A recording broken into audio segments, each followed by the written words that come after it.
tikman natin kung anong lasa nitong aking new recipe today. Ayan, so tikman natin kung anong lasa.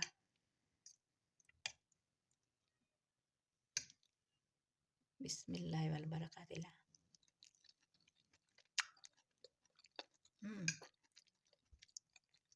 Sarap.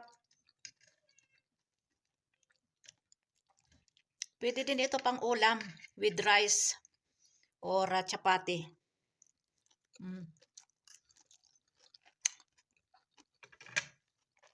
Sarap.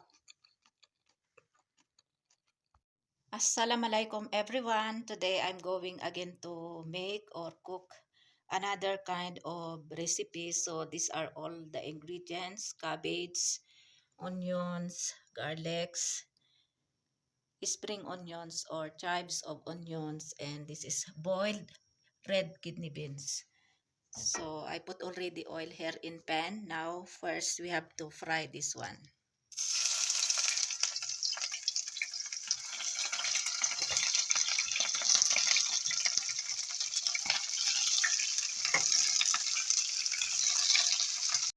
I turned side already, so this is already cooked. Now we have to remove this one.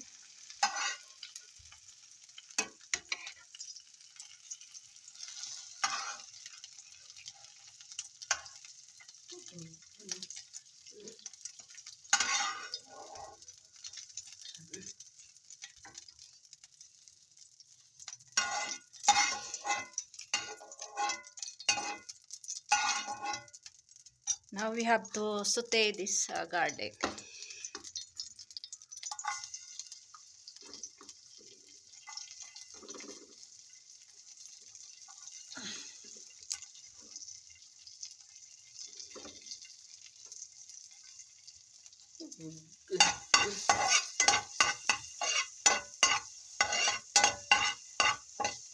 Now we have to add now this onions.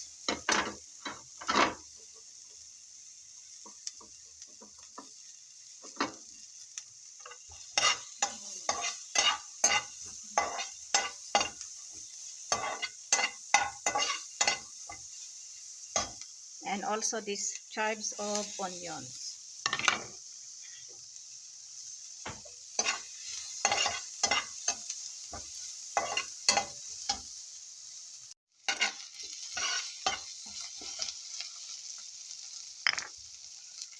Now we can put now this boiled red kidney beans. This is already soft. And 1 teaspoon of salt and half teaspoon of black pepper powder.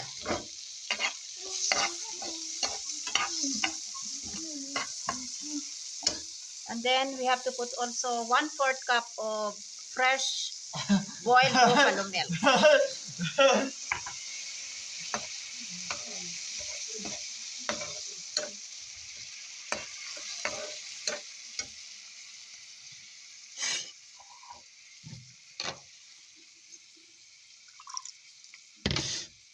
And then we can put also little bit water, 1/4 cup also of water.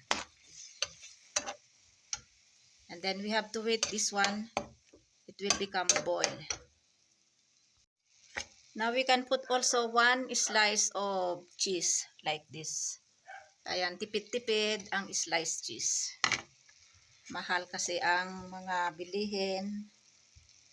So, tipid-tipid.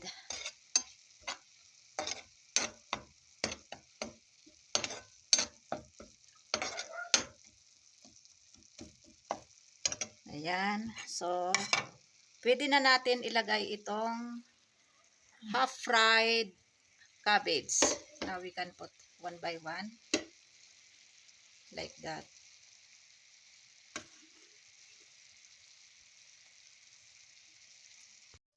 So, this is already cooked. Now we can put toppings. Garnish of fresh coriander leaves or parsley.